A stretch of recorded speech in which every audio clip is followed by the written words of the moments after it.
President of Transparency Institute Ghana Inc. TIGI Dr. Troy Thomas holds the view that it is unfair for persons to close shop once they have made a decision to serve in the public sector, especially in high offices.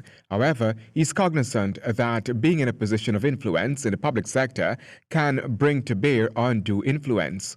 In essence, that can cause the playing field, so to speak, to become unfair, where your business becomes better aligned and more likely to get jobs from the government because of your affiliation. That can come either through direct intervention or indirect intervention, in the sense that the people handling it know who you are. And especially if it's within your own ministry. To this end, Dr. Thomas feels that a way must be sought to minimize the chances of such occurrences. Around the world, there are certain practices that have been adopted, like blind trust and so forth. Some of those might not be applicable in our situation. I don't know to what extent they are. But in place already is the Integrity Commission Amendment of Code of Conduct, which speaks to conflict of interest and use of official influence for persons in public life. Let's have a clear policy on what should happen.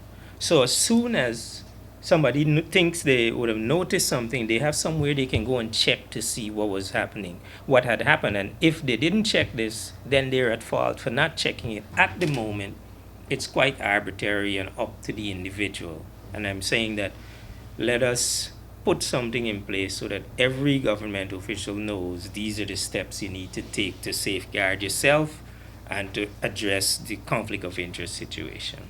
It should be noted that several government ministers had relinquished direct involvement in their respective businesses once they had assumed office. You don't want the minister or the public official to be directly managing the business, because if you're managing it, you have this information on what government is doing and why, and so that's inside information you have now, and you may not be able to separate that. You can't forget what you know when you do. So at least it should say that the minister shouldn't be, or the person involved should not be managing the business directly.